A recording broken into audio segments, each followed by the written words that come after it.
Welcome to the Rabbi and The Shrink. This is Dr. Margarita Gurri, The Shrink, and this is everyone's favorite rabbi, Yonason Goldson. And you know, the rabbi is very good at finding interesting people. And today we have a couple. We have Mariah and Byron Edgington. They're amazing. And they're going to teach us today their thoughts about transitioning to make it a better and brighter world. Welcome. Thank you. Thank you for having us. Thanks for having us. What an honor. Thanks for being with us. Yeah. Well, we feel very honored. You, Byron, you were a chief warrant officer, a subject matter expert, a pilot, and you have all this experience in supporting people from the air. Mariah, you've been a nurse in the most difficult circumstances, building people up from the ground. So together you have the ground and the sky covered. Mm-hmm. I love the title of your new book, Journey Well. You are more than enough. Welcome to the show. Please tell us, what made you write this book? Well, we had all this content, and someone was writing all this content, and it was resonating with a lot of people. And at some point, we decided to put it together, and it occurred to us, it's obvious, especially right now, that people need to be affirmed. People need to be lifted up. And we're convinced that there are just a lot of people out there who know there's a better way to do things and to feel, and a better world that we should all, and we're going to have to craft it ourselves. It's true. Yeah, we're fortunate because we knew early on when we started this journey that it was an important message, and the message of hope that people need in this time is they're overwhelmed. They're feeling like they are just getting behind and they don't know where to turn. So the message resonated with a lot of people, especially at times where I would say, please reach out to somebody that you know may be failing or may be going down the wrong path right now. Help them. And I had people who would write back and say, I did that, and I was so surprised. I didn't know. And a few of the notes actually said that they reached out to somebody they felt very uncomfortable doing so because they were like, oh, they're going to think I'm weird, or, oh, what do I do with that? And I just encouraged them in my post and said, reach out to somebody that you feel you need to. Mm-hmm. And people have written back and said they found out that someone was going to take their life. And because they actually acted on that specific day, it changed. Yeah. And so once that started happening, we felt we had an obligation to elevate people again. Mm-hmm. Yeah, because that's what we did all of our professional lives, and now we're doing it however else we can do that. I should also interject here, just to add to Mariah's side of this. We did personally, we had a good dear friend of ours many years ago who we had no idea. People typically say, I never saw that coming. I had no idea. Well, Randy was just a great guy, a wonderful human being. And we found out that he had killed himself. And we have never understood why we missed those cues, why we weren't sensitive enough, aware enough of what was going on with him. And so that's partly what drove us to do this as well, because how many Randys are there out there? And not that the book focuses on self-harm or suicide, it does not. But one of the big themes of the book is awareness of other people and their value and their dignity. Well, we're sorry for your loss, but you're certainly using your love and understanding of Randy's situation and how it made you feel to save lots of lives. I think that's lovely. Mm-hmm. Rabbi? We learned as kids that it's better to give than to receive. And one of the most profound things I heard very early in my religious career is that if that's true, and we believe it is, what's the best thing you can give someone else? And that's the opportunity to give. Yes, and there's actually a famous story in rabbinic literature about our greatest sage since Moses, Rabbi Akiva, that he and his wife were destitute. They were sleeping on straw. And God sent them a gift. What was the gift? Somebody knocked at the door and said, I'm so poor, I don't even have straw to sleep on. Can you help me? Yeah. Now, if I were God, I'd think, I'll send them a bag of gold so they can buy mattresses. But what's the point of the story is what the greatest gift they could have was the ability to give to somebody else, because they felt they had nothing to give. And what rehumanized them was that sense of we are enough. We have something that we can give to help somebody else. Yeah. And so reaching out helps us as much as the person to whom we reach out. Absolutely. It absolutely does. And in fact, a friend of ours, Dr. Melissa Hughes, she calls herself a neuroscience geek. And she's a contributor to our book. And she mentions it's scientifically proven that our moods affect other people. Yes. In both directions. And she has this fun exercise, and we mentioned it in the book, and Journey Well, You Are More Than Enough. Walk down the street and just smile at a total stranger, and it's impossible for them not to smile back at you. And she goes on to say that it even works with a mask on. So the point is, if we give something to them, I think it was Dolly Parton said, if you see somebody without a smile, give them one of yours. Yes. And I love that quote. And anyway, that's, I think we have an obligation to give every chance we can. I agree. And one of the things that, so I'm a psychologist, so I've been getting more than my share of calls, crisis calls, from warriors and speakers and other people who've been hit hard by all the changes with COVID.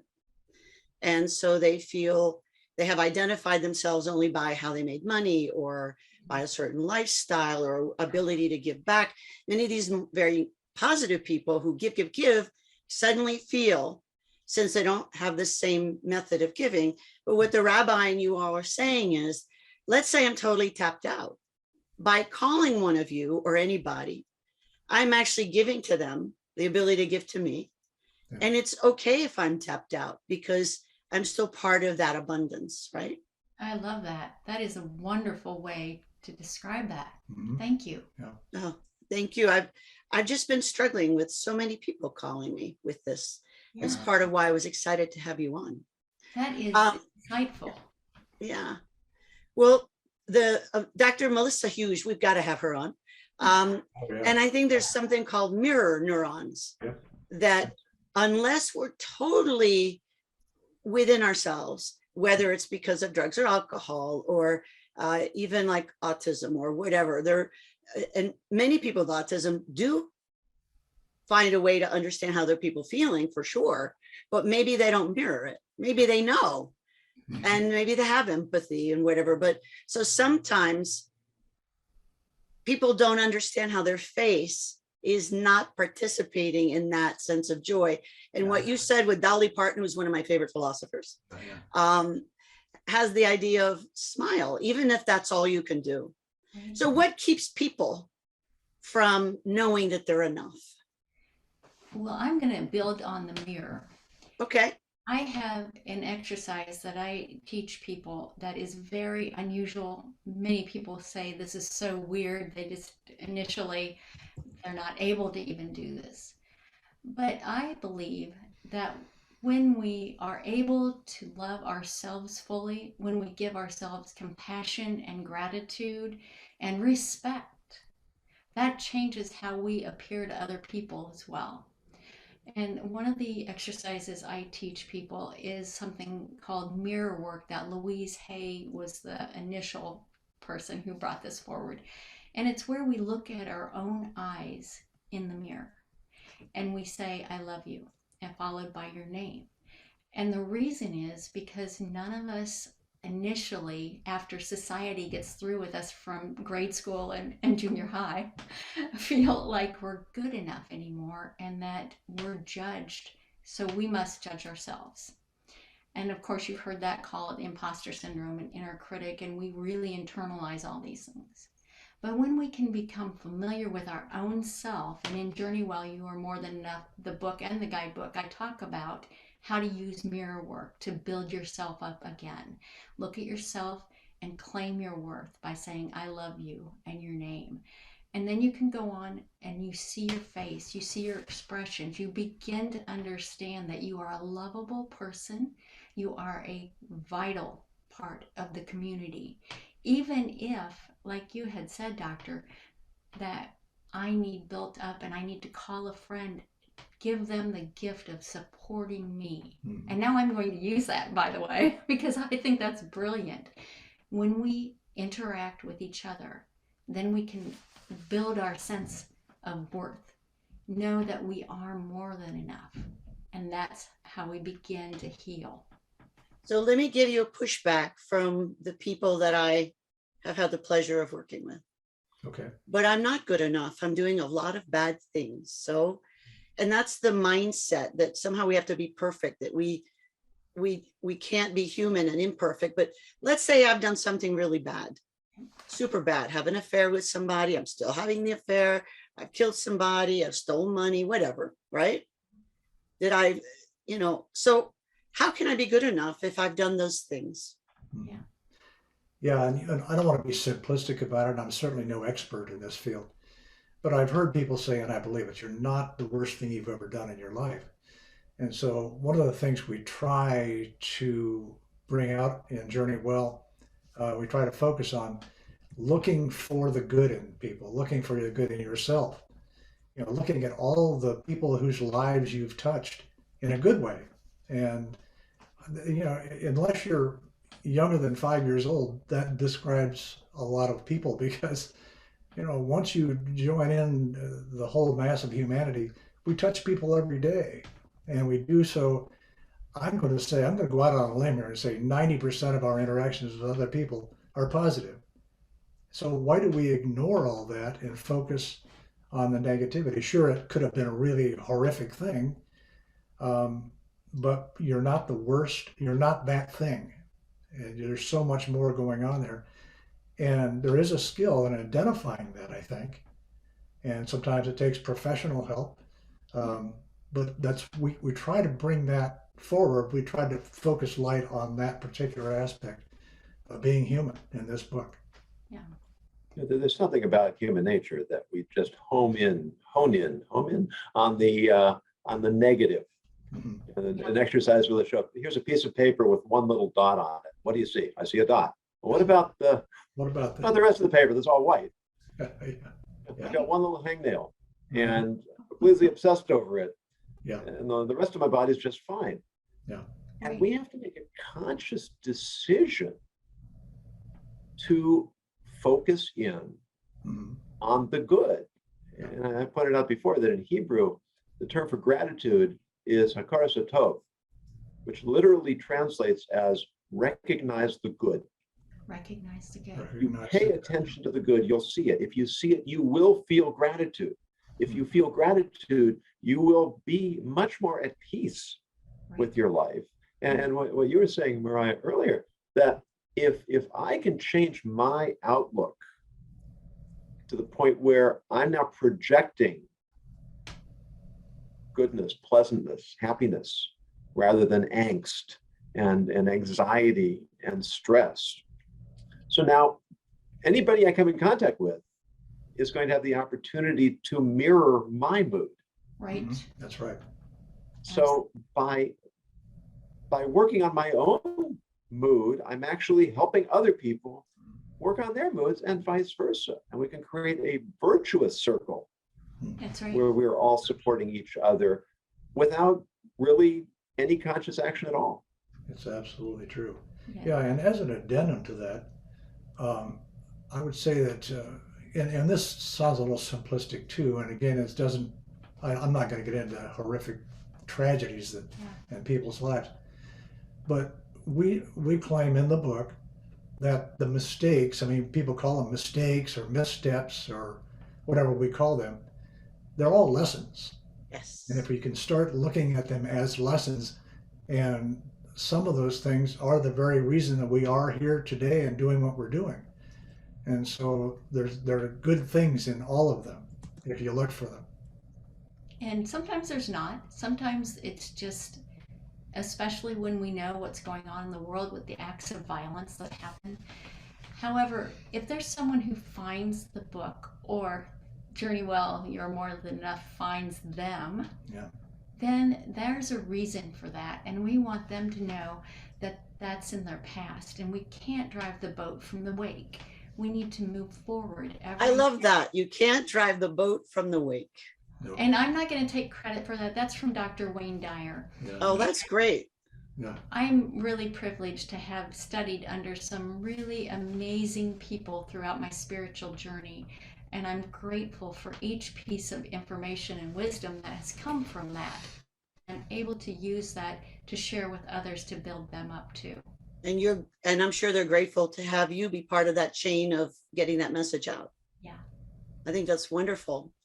One of my friends and colleagues, Karen Buxman, she's with the a Humor Society, AATH. She calls herself a neurohumorist. Oh, Okay. I love that. And you guys gotta know her. I mean, she is saying some of the stuff you're saying, and she says it in a very funny way. She's brilliant and lovely human being, a nurse. I think you guys would get along splendidly. She's got that spark, that personality that I think you would just love each other. Okay. That's great. I'm looking forward to meeting her. Yeah. Yeah, and she needs to meet your Dr. Hughes as well. Yeah, that's So right. the rabbi and I had proof of what you were saying. We had a Lester Young on our show, Mhm. a very interesting man. Rabbi, why don't you tell the story? Because I love the way the rabbi tells stories. So whenever I can, I have him tell the Me too. stories. Me too. He is speaking to this issue about who's good enough and who is more than enough. Rabbi?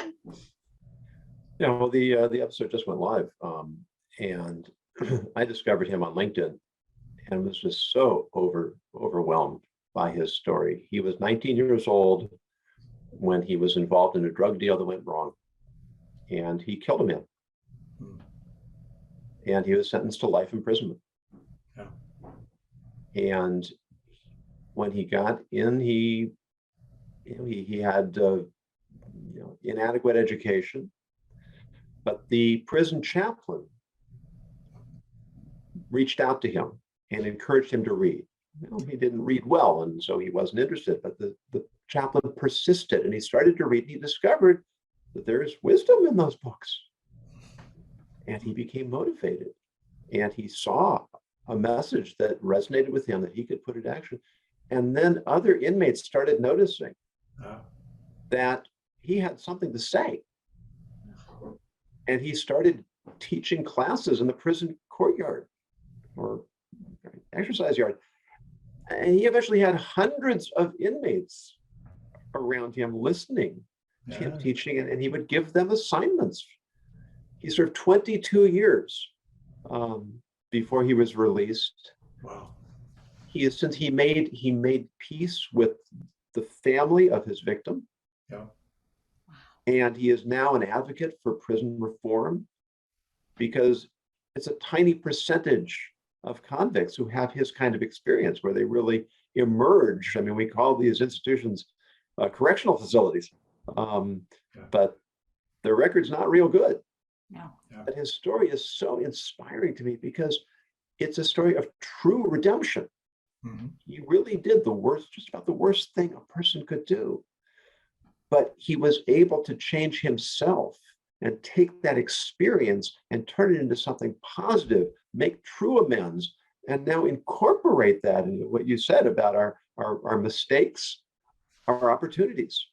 Yeah. And we aren't the worst thing we've ever done. Sometimes the worst thing we've ever done can make us the best person we could ever become. Yes. It's Yes. absolutely true. Yeah. Totally agree. Yeah. Well, we'll So have he's to track him Living down, proof. too. Oh, I'm sorry. We'll have to track him down too. Yeah, he's living proof that you two are right. You both have had amazing careers, and you are now paying it forward in a brilliant and kind way. How are you sharing your message? I know you've written this book, you've got online courses, you're doing podcasts. Yay, us. I'm glad you're on our podcast. What are you doing so that people can know and they can learn more from you?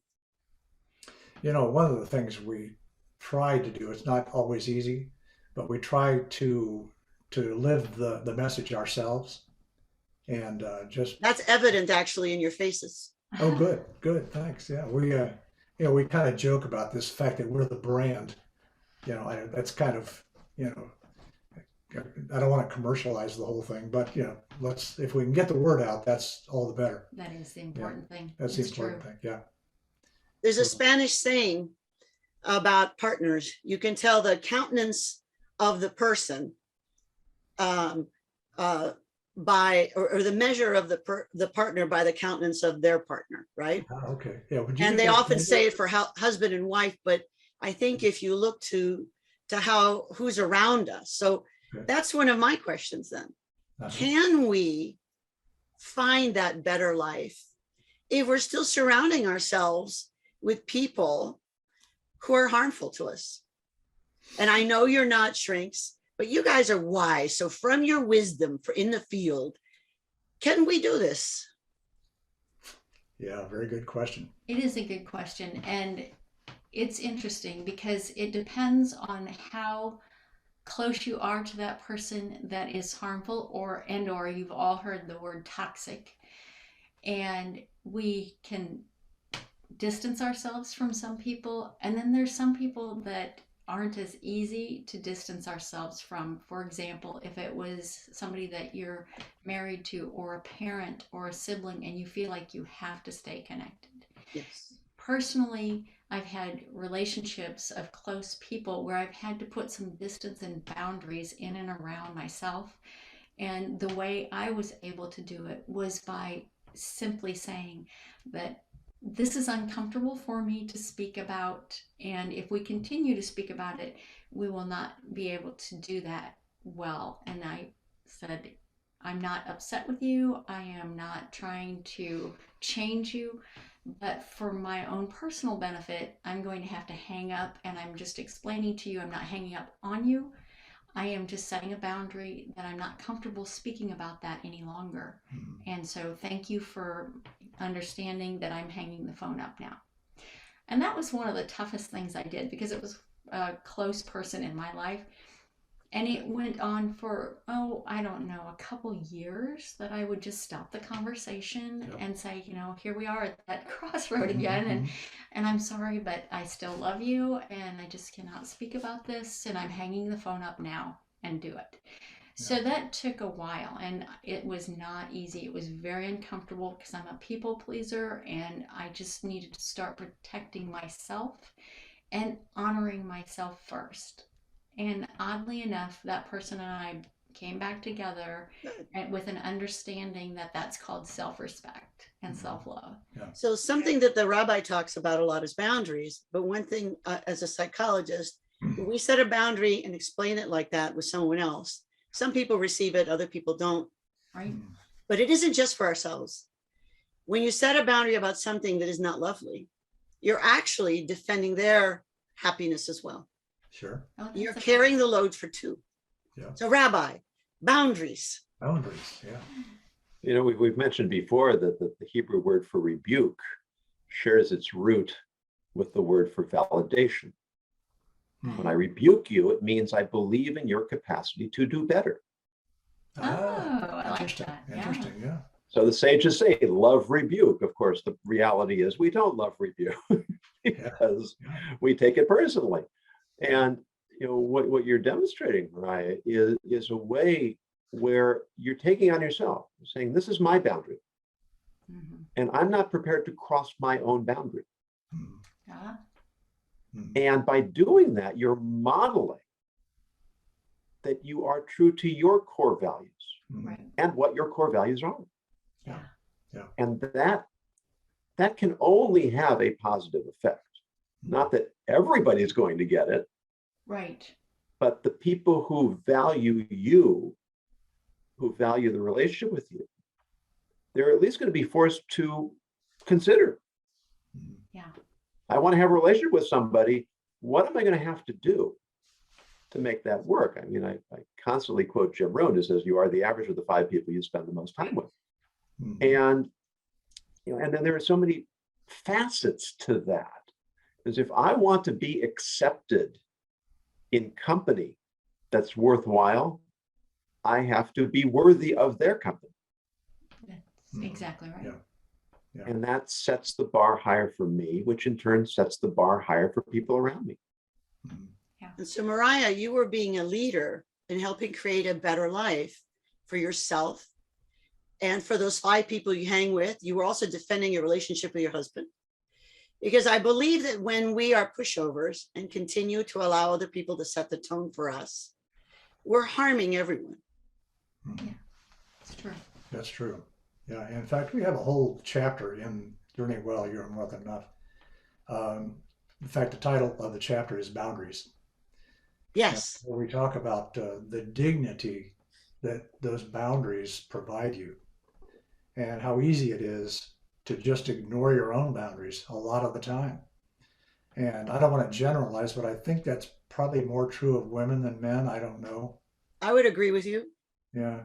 I think women have been taught to be more polite and to not set the Yeah. tone.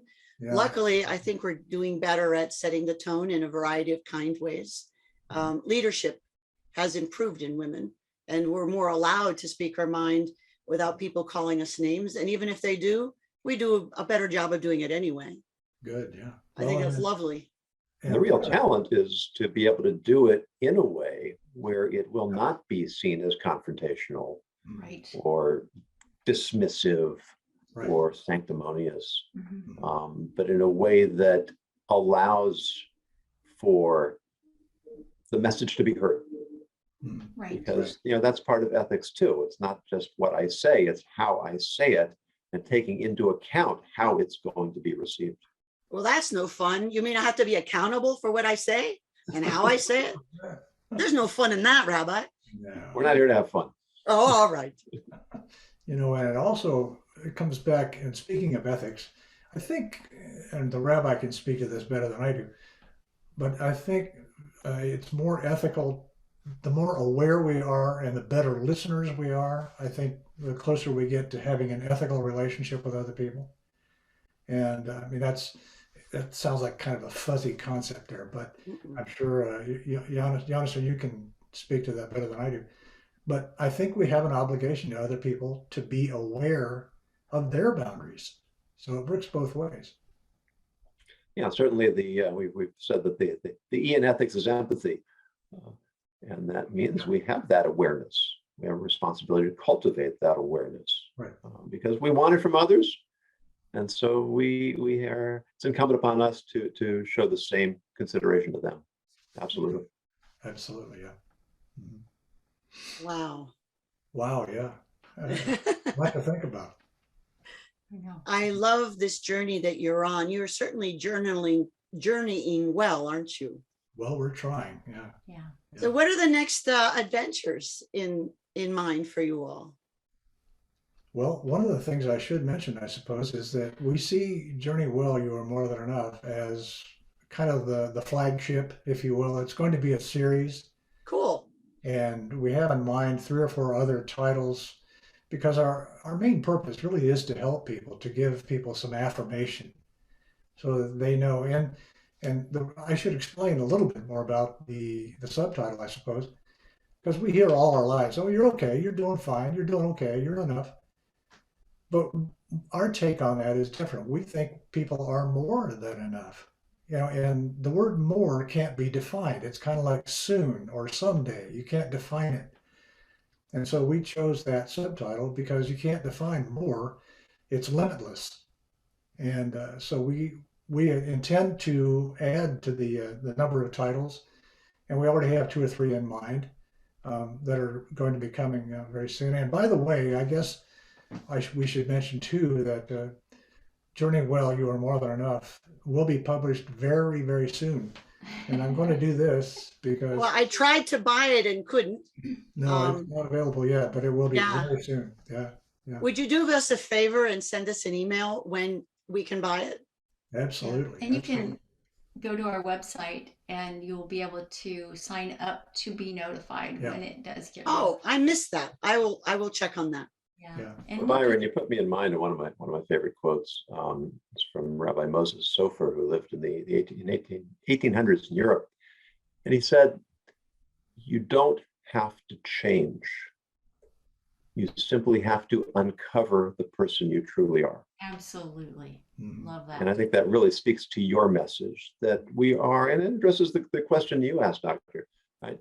Everyone is more than enough if we let ourselves be, If you let yourself be, yeah. if we ask for the help we might need Mhm. to let ourselves be. Yeah. And But it's to recognize that potential and that intrinsic worth that every single human being has Mhm. Yeah, is truly empowering, isn't it?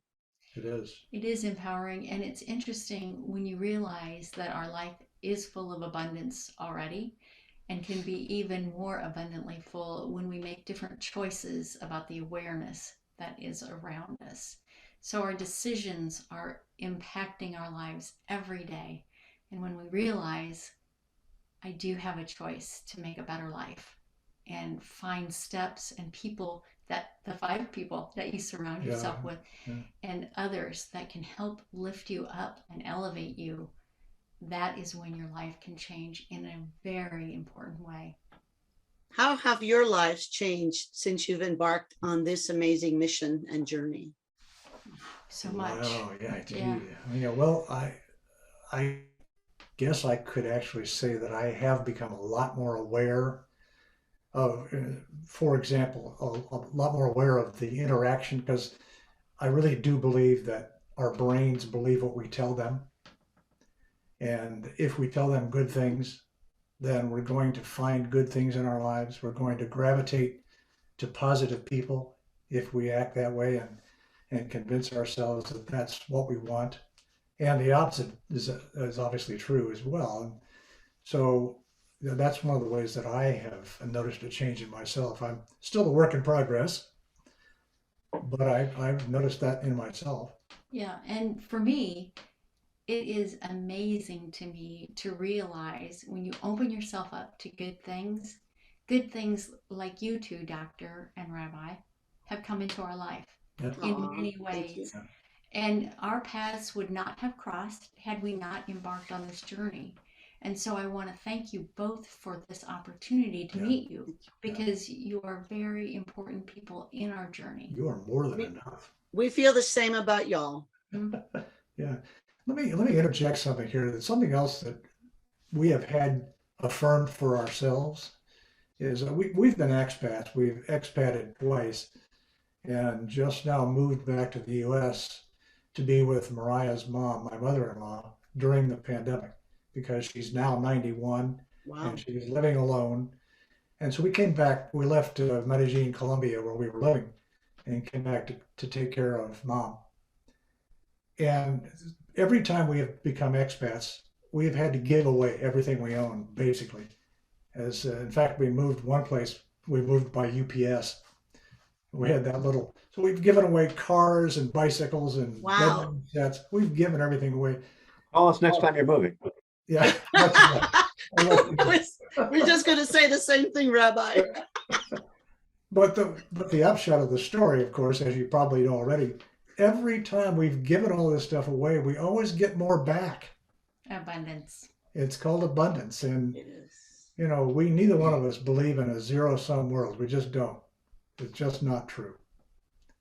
See, and I think that many people look at the two of you. You're beautiful, you're smart, you've had amazing lives, both leaders, thought leaders in your fields, and they think of this as extra that you're doing. But by your own definition, it's not extra. It is simply part of your journey. Mhm. This giving back is also about receiving back, which is a way of giving, right? So it is Correct. this circular giving that you're diving into, right? Absolutely. And I don't think of it as extra. I think it is as the next part of the journey. Mhm. I'm just so delighted that you decided to do that. I don't know what possessed you. Maybe a little bit of mental illness. I don't know, but Yeah. you could have just been sitting back on a beach doing nothing. Right. And We could have, yeah. we're Yeah. glad that you got moved to do this next part of the journey. Well, and Lovely. I should share, Doctor, I should share this with you. This will resonate with you. There's a park in Medellin, Colombia, that's dedicated to the victims of the violence in that country for the last 50 years. So much. Yeah, and the chiseled into the wall of that park is an expression, somos lo que dejamos a los demás. We are what we leave behind. And so really, and especially because I'm 70, I'll be 74 this year, you really do start to think about your legacy. Yes. Start to think about what you're going to leave behind. And it goes way beyond what's going to be on your headstone. Yes. And so that's one of the reasons too. One of the other things that drives what we're doing right now is that desire to leave a positive message behind. Yeah, and then certainly what you're describing, and one of the topics in your book is perception, and it speaks to the whole concept of context. And if we would, there's so much focus on how bad things are in our lives, in our society. Mhm. Look around at people in the world who have problems that make ours just vanish Mhm. into insignificance. It doesn't mean that we aren't going to have our frustrations and our difficulties and our challenges and our upsets and our injustices. There are genuine problems, but to put them in context, to keep them in perspective, and to see how much blessing there really is in our lives if we make that our focus. And then we're actually going to be in a frame of mind where we can address those problems instead of just wallowing in them. Mm-hmm. Well, unfortunately, some of the most unhappy people I've ever met are people who look like they have everything. Yeah. And I think that our own personal journeys of being more than enough is a great place to start, no matter where we are in life and what challenges we face. Like the rabbi says, whether we're living a life that looks blessed or a life that, with some obvious challenges, I think the task is the same. Yeah. So, well, we've come to the part where we have the rabbi and his word of the day. Oh, great. And then when we come back, we're going to ask you for your final words of wisdom, a takeaway. Okay. So, Rabbi, sir. Word of the day is overdetermined, which is actually a psychological term, but it extends beyond that. It means to determine, account for, or cause something in more than one way or with more conditions than are necessary. And so if you think of the classic science experiment, chemistry experiment, you want to change one variable between the control and the experiment to determine whether that variable is responsible for a change in outcome. Life isn't like that. There are lots of different effects, causes, impetuses. And if we try to reduce our problems to one single cause, or even our victories and successes to one single cause, we do ourselves a tremendous disservice. Because we aren't objectively evaluating, and so we can't learn fully from the experience. We may put all the emphasis on a single cause, which is maybe not the primary cause, or which is only a cause in the context of other causes. And so what we need to do is we have to balance the individual causes and individual influences in our lives with the collective environment, circumstances, situations. It's a juggling act. Yes. It is. And it's why the doctor and I focus so much on ethics, because ethics is all about the gray areas of life. Yes. And we have to deal with that. When we try to reduce everything to binary, good, bad, right, wrong, yes, no, that's just not reality. And what you're offering in your book and in your work is a way for us to expand our perception, to contextualize, to appreciate both the things that we have and the things that we need to improve so that we can make ourselves better. And by doing this, so we make the world better. And so we thank you. Thank you. Well, yeah. Hey, thanks for having us. It was just a real pleasure. And It was. We love surrounding ourselves with smart, engaging people. It's been a real treat. So thank you very much. Do you have So a final message you'd like to leave us with? I'm sorry? Final Do you have a final word. message you'd like to leave us with? Yes. Abundance is the word that comes to mind. Yeah. Yes. Yeah, and Yeah. generosity of heart to yourself first, to know Ah, you are more than enough to love yourself fully and others, and just pass that on forward. Mhm. brilliant. Brilliant. Thank I'm you, glad Peter. you added the self like that. Yeah. That's And brilliant. Doctor, do you have a last word? Oh, I'm never short an opinion. Um, the whole idea of being more than enough, I think that's true. So for those of you listening, and you know that you're more than enough, but you know you can grow more, please do so. Yeah. All you have to do is think about who you can call, who you can smile at, who you can somehow be there for, whether it's getting rid of all your stuff and moving with your mother who is alone, or you're starting a new chapter of your life because you don't like where you are. Think of the new beginnings. And for those of you who are stable and not changing much, look around and see how you can add. For those of you who feel like you're not enough, know that in this sense, you're wrong. Everyone has what they need. If you've done something yucky, atone for it in a thoughtful and kind way. If you don't know how to be kind to yourself, reach out to somebody who has enough wisdom to help you grapple with that gray. That's the rabbi's book. I like to pitch his book. And I think that if you can't make it yet, pretend to be the person that you know you were meant to be. So I've often told people, I just pretend to be you. And sometimes we lose our way. Just pretend to be you, but the best version of you. Yeah. And somehow then the things we need to do to apologize or to add to the world in a better way, somehow just fall off of us. It works. Yeah. So I want to thank you again, Mariah and Byron. I love the mission. Thank you, Rabbi, always for your contribution and for finding them for us. He's a good finder. Yeah. Thank you, Thank Doctor. you so much. Keeping us all together.